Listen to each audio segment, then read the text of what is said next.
Hello, this is Deborah Cohen. Welcome to A Story in a Song. And today we're going to talk about unity and how we can achieve unity amongst all peoples by singing together. So if that interests you, please come back right after this brief message. Hello, this is Deborah Cohen. I'm so glad you found me online.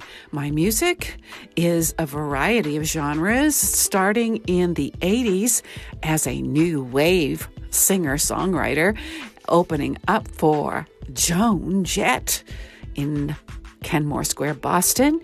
From there, I wandered into different genres, exploring my faith, praise music, interfaith music, and pop, rock, indie music, as well as music for TV, film, and movies. So there's all kinds of things to learn listening to my podcast, A Story and a Song. And I hope that you will enjoy the journey with me and that you will share what you hear. Thank you for listening. And this is Deborah Cohen, and I want to thank you if you're watching live from Instagram. I see a couple of people in the house here. We got Ribar Slevani and Masha.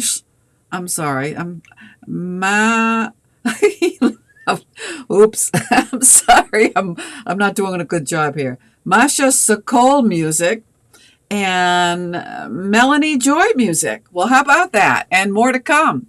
And it's also live on twitch.tv. So if you're interested in learning about singing for unity, I'm teaching today from my perspective with a Jewish background, but this certainly would apply to Christianity or Islam or whatever your belief system or no belief system is. So I'll try to explain along the way as I read the terminology. Some of the key words are in Hebrew, but just put them in your own perspective and try to glean something from the universal language of music. Music can be used in a positive way to break down barriers. So whatever your religion is, I pray that the message that you would want to use this information for is to bring unity to the world, because we all know in our heart of hearts that we're in a broken world, and there are things that we can do individually and collectively to bring people together. To the right, if you're watching on the video, is a graphic of my newest merch item. It's a tree of life. And if you believe in the story of the Garden of Eden, Angidan, or I think in Arabic it's Genna, then their trees are part of God's creation.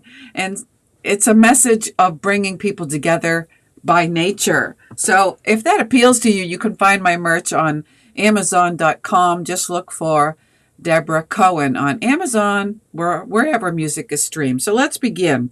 Now, a term that we're using here, according to Kabbalistic beliefs, is nigun. And a nigun is a melody without words. So, like humming, but you're making syllable sounds. Like, die, da, die, da, die, da, die, da, die. Welcome, Grammy Tucker 70. Now, the second line was with words, so that's not a nigun. But when you start out without words, these are wordless melodies that bubble up from your heart. Now, a nigun is used comfortably in Kabbalistic or Hasidic environments, but you can start doing niguns in your car when you're driving, or you can introduce them to your congregation if you're a song leader, but you have to have the courage to do this, because most people aren't familiar with what a nigun is, and they're like, why is she up there humming to herself? But it's a way of teaching people a melody without, showing them sheet music. Because If you're like me, I have a rock and roll background, and I went to music school in, let's see, was it 1978 or something like that? And as soon as they started on the music theory, I dropped out because I'm like, you know what? I just want to play rock and roll. As soon as I can learn bar chords, I'm out of here. And I'm sorry I did that, but that was my attitude when I was in my 20s. As soon as I learned how to play 1, 4, 5 bar chords, rock power chords, I went into a band and toured New England. But that's another story. So consider a path to higher consciousness and transformation of being. We're talking about an experience, giving people an experience with music instead of entertainment. I don't believe in my heart of hearts that anybody that is singing worship to their God, whoever you believe God to be, should be up there entertaining people. That's not the idea. That was never the reason for God to give us a voice to sing, to entertain people. We are given a voice, our heart voice, to sing to God or the Creator or whoever you're giving thanks to for being here. Hopefully you're giving thanks to somebody.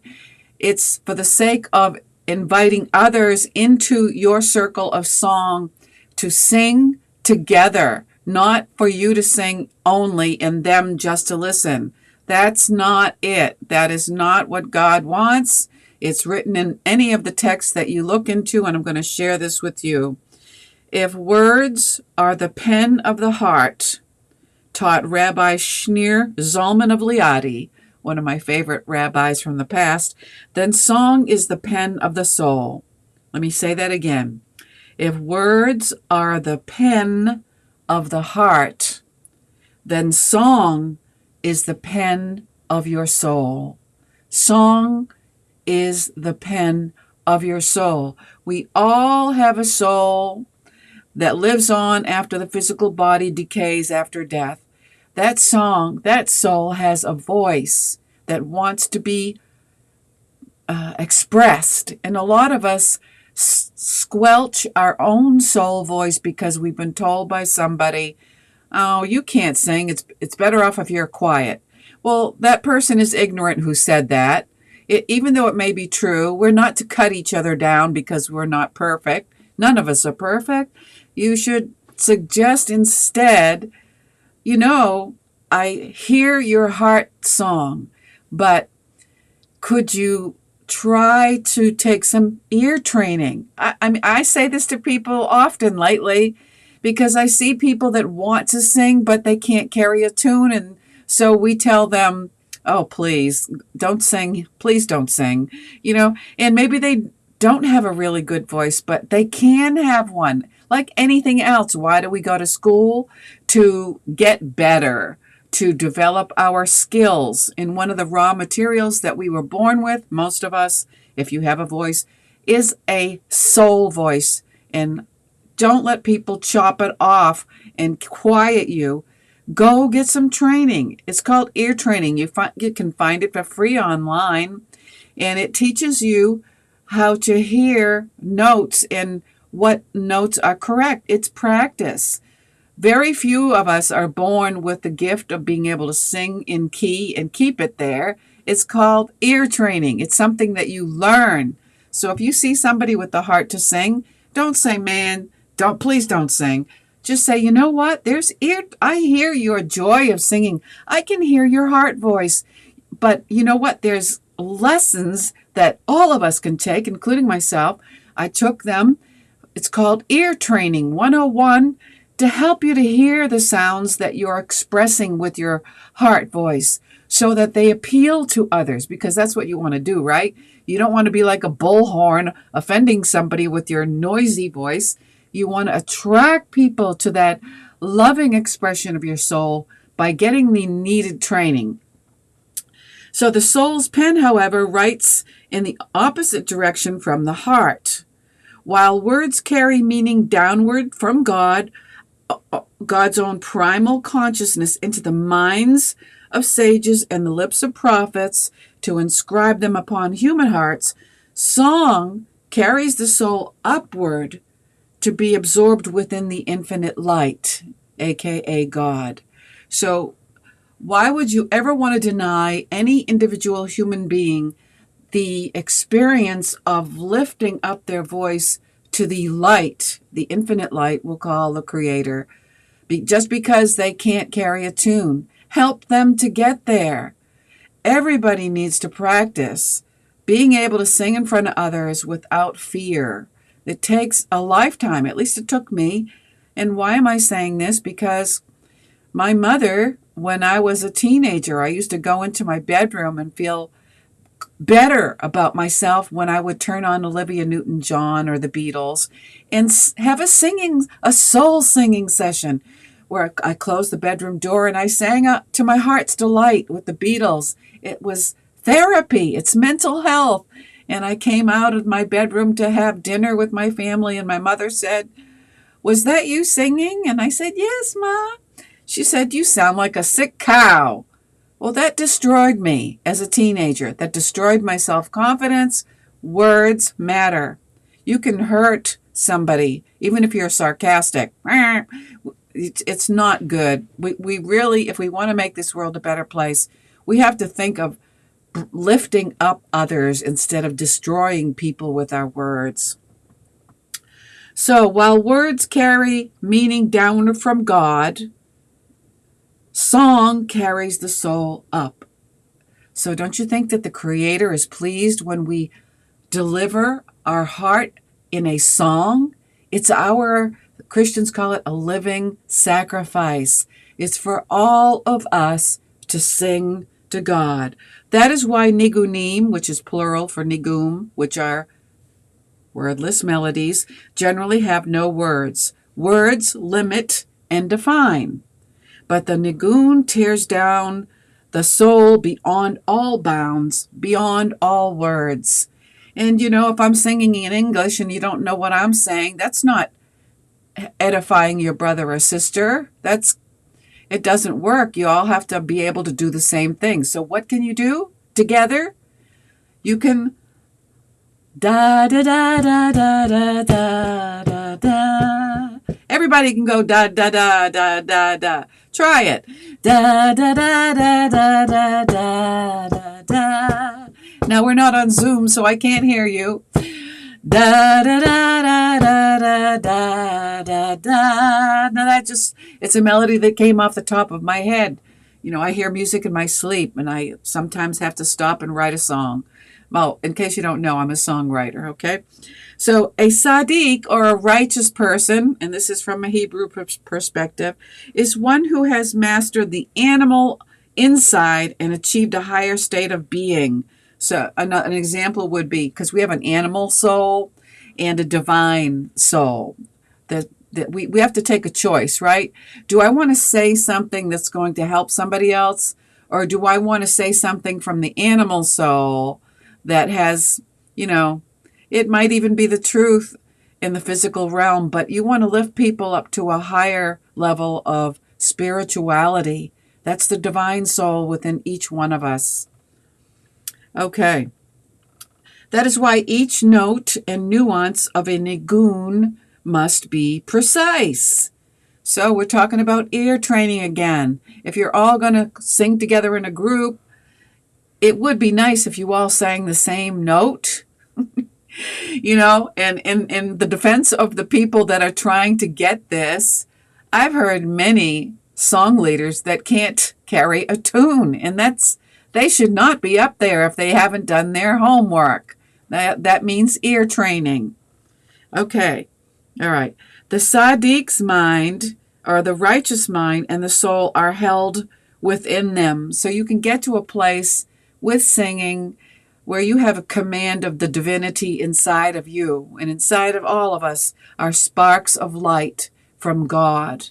None of us are complete darkness. We just make choices each day to either make our light brighter or dim that light inside of us and choose the darkness. It's a choice. And I know it's hard in this world that we live in because there's so much violence on TV where we're feeding our minds. Entertainment is all about, who's sleeping with who. These are all things that bring darkness into our soul. So it's hard to be in this world and be a light, but it's possible. The parts of the nigun are called gates, Gates, entrances from one spiritual world to a higher one. So there's an elevation like a ladder, Jacob's ladder, where we start on the bottom rung or in the physical realm, such as when we wake up from a sleep. That's our base animal self waking up. And as we open our mouths, hopefully you do, when you first wake up and you sing praise to God for giving you another day, it helps to brush off that animal stuff and awakens or reawakens that divinity within you. Yes, this is wonderful. So what is the song? I heard somebody say, what is the song? Let's see. It is in Judaism, and you can, I don't know what it is in Christianity, but whatever joy, thanking God for the day, for waking you up and giving you another day. It doesn't even have to be out of a book. You can just thank God. Modeh, or for women, Modeh, Moda'ani lefanecha. מלך חי וקיים שהקסתר בי נשמתי בחמלה רבה אמונתך. I thank God for giving me another day. Don't you? Okay. So as you go from one spiritual level or rung, ladder rung in the course of the beginning of a day, getting into your routine, before you start, you want to start your prayers. Each demands not only new breath, but a new state of consciousness. The fifth Lubavitcher Rebbe, Rabbi Shalom Dovber, taught, quote, each gate must be repeated twice. The first time only traces a form. The second time carves deep into the soul. Now, if this is all you listen to, you could chew on this all week and think about what I just said here, the words of Rabbi Shalom Dovber. Each gate must be repeated twice. The first time only traces a form like an impression or an announcement, but the second time carves deep into your soul. And science says that the average brain takes 3 repetitions. So if you want anything, words are powerful, to get deep into your soul, you need to say it aloud more than once. That is why a nigun must never be rushed. And what is a nigun? A wordless melody. All must be preserved in order that the nigun reach deep inside. And our rabbi, the rabbi where I go, Rabbi Danny Upben, she will start a nigun, a wordless melody, at a service. And if you don't understand why she keeps repeating the nigun over and over and over, sometimes like I can feel in the room that people are thinking, I can feel, you can feel it. If you're, especially if you're empathic like I am, you start to feel people thinking, "Wow, let's get on with it. Let's next." Because you have to understand what you're trying to do individually and collectively. You are hearing the same melody over and over again, and as you do, you're busting out of your animal soul, so to speak, if you have an imagination, and allowing the divine soul within you to come forth and express itself. And sometimes, if you are very sensitive to your own voice, you can hear your voice change. Yes, change. I hear this all the time when I'm singing. I'm like, your voice becomes stronger from not just here, but from deep within your spirit. You sing with power. And that's an incredible experience with the Shekhinah, with God, the feminine aspect of God. So the Holy Rebbe, Rabbi Yosef Yitzhak of Lubavitch, taught, quote, a nigun, a wordless melody, opens windows of the soul. That's what I'm talking about. Soul power. Woo-hoo, yes. First, there must be deep contemplation. So picture yourself in the process in your own congregation trying to bust a gut, okay? You're going to be brave. You're going to go in there, whether you're leading or not. All are equally important. Forget this entertainment thing. Forget this thing where people say up there, I'm a singer and you're not. Forget it. They're just full of ego, too much animal soul. You're going to go in there with your confidence. You practiced home alone at first. Get rid of all the naysayers, those people that criticize your voice. You're going to practice on your own, no matter how long it takes. For me, it took me years, believe it or not, okay, because my mother crushed me when I was a teenager. First, there must be deep contemplation, focusing the mind upon the oneness of the cosmos and its creator, to see that unity within each thing until it becomes more real than even your sense of self. Wow, imagine getting together with a small group of people that have the same mindset. It sounds like an easy group to assemble, but believe me, it's not. I hear people that are into in Judaism, in Christianity, they just say, you know what, I'm not into the spiritual thing. I just trying to get my it shade together. I don't have it in me to practice the spirituality of myself. I just need to put myself together after COVID. And I understand that, but it helps each one of us to know that what the goal of singing is not just to sound good. That's Greek.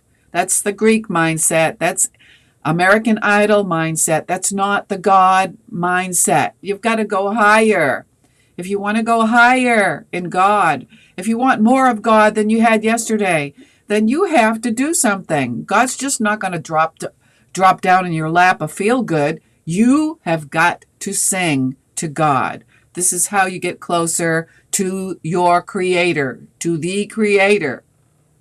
It's evident. If you ever look at a siddur, it's all about singing. But how many times, if you've been to a synagogue, they don't sing Pisukei de Zimra, they mumble it instead. And they're looking at the clock while they're doing it. You think that's going to bring God? You think that's going to elevate your soul to the higher places by... No, it's not going to happen. You've got to have the courage to go in there by yourself, even if the cantor isn't busting a gut by opening up his or her soul. You've got to be the one to go in there.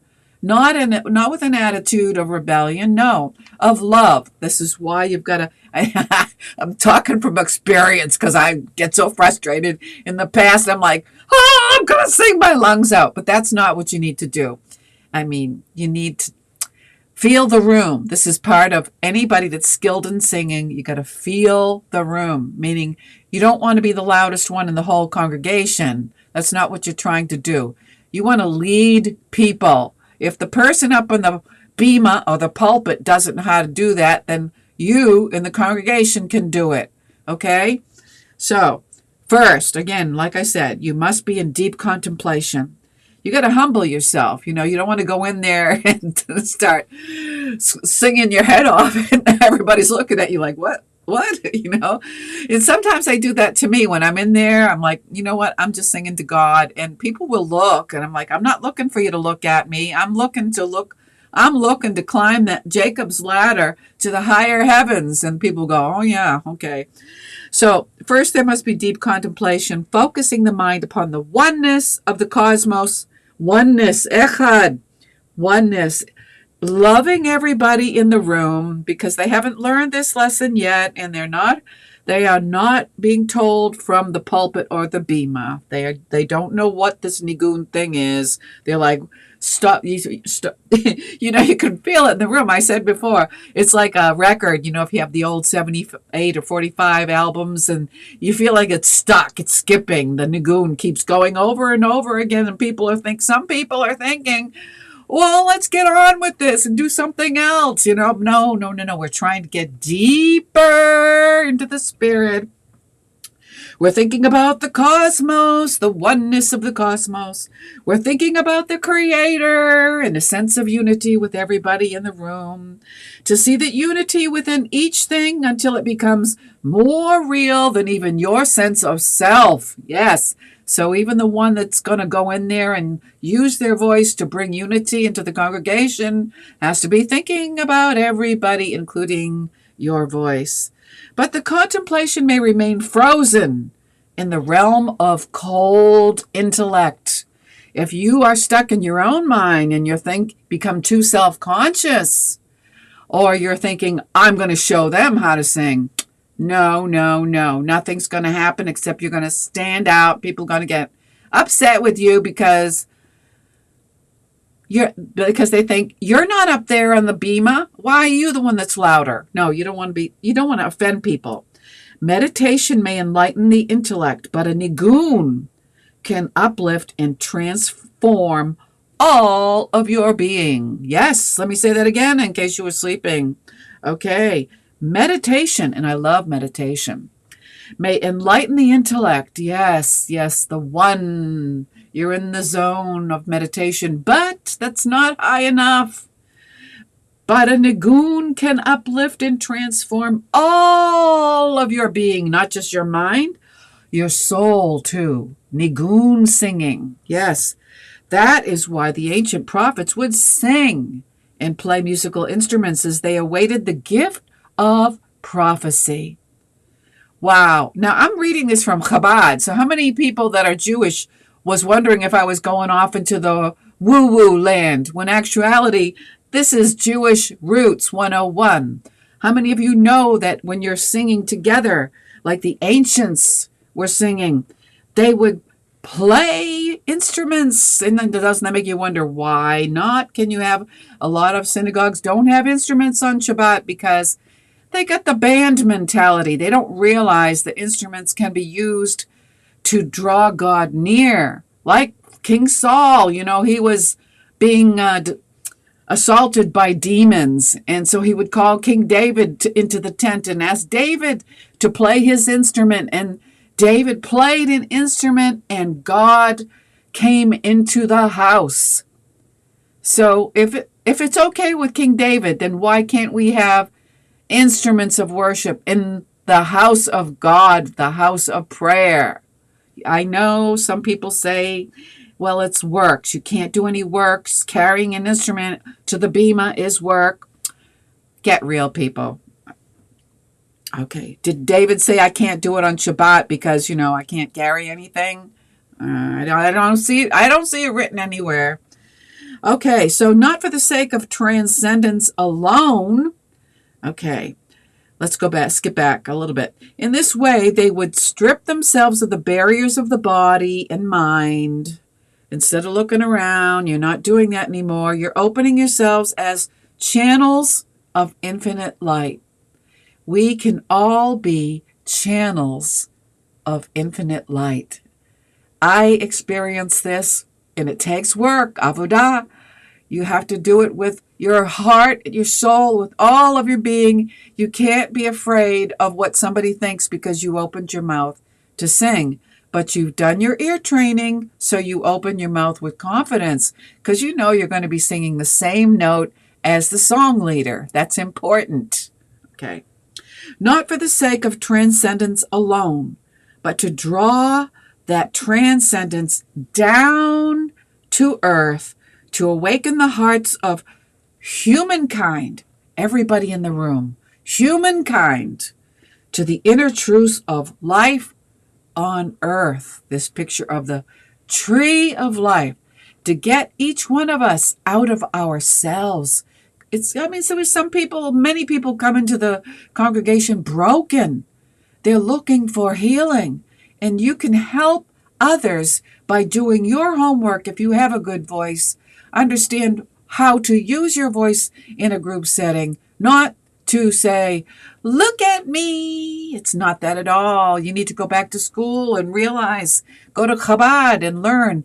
Your voice is given to you to help others to heal, to bring each other, the whole group, into oneness, one heart. Like Bob Marley said, One love. One love. You know? Okay. So, I hope that you're still with me and you understand what I'm saying. And I thank you. I see a lot of people on Instagram. I thank you for listening. And I think every one of you wants to use their voice to bring unity to people instead of hatred and rebellion. You don't have to agree with what everybody says, but you can use your singing voice to break down the barriers, not only in others, but in yourself. Okay. There's a song, wrote the second Rebbe of Chabad, Rabbi Dovber. Song lies at the core of life. Song lies at the core of life. Its source is in the most supernal ecstasy. And I'm going to stop right there and continue next week because it's a 30-minute broadcast. But keep this, write it down if you can. Song lies at the core of life. Its source is in the most supernal ecstasy. Ecstasy. Can you imagine feeling ecstasy in a congregation where you're all in Christianity, they call it one accord. In Hebrew, it's echad. I don't know what it is in Arabic. But I think the word is almost the same in Arabic. Echad. Wahad. I think it's wahad is oneness in Arabic. There is a remnant in every nation that pursues the oneness of God. May we all pursue echad, wahad, oneness, and use our voices, sharpen our vocal skills to start your own group of oneness, doing nigun. No words, because if you have people in a group that don't speak English, you can still break the barrier and get to a point of ecstasy, but you have to explain very well what you're doing. If you just get up there and start da da da da da da da da da da da da da da da da da da, some of them are going to go, what in the world? What's wrong? What is this? You have to explain the purpose of a nigun.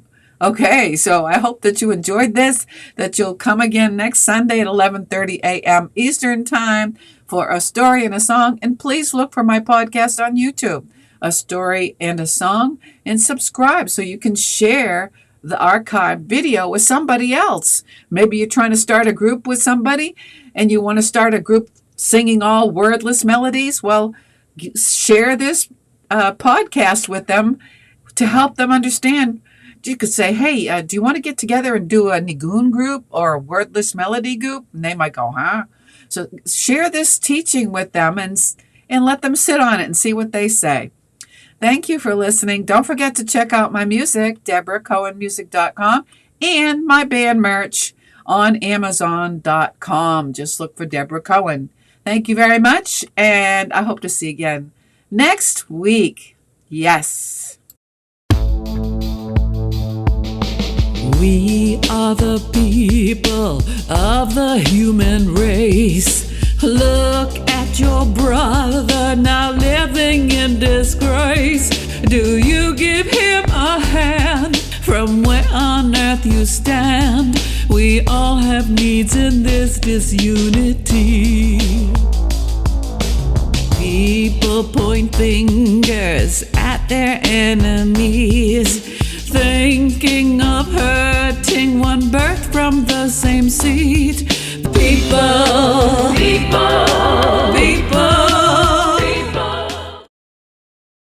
Deborah Cohen, from the New Wave 80s into faith music to Hebrew and pop rock or sync music for TV, movie, and films.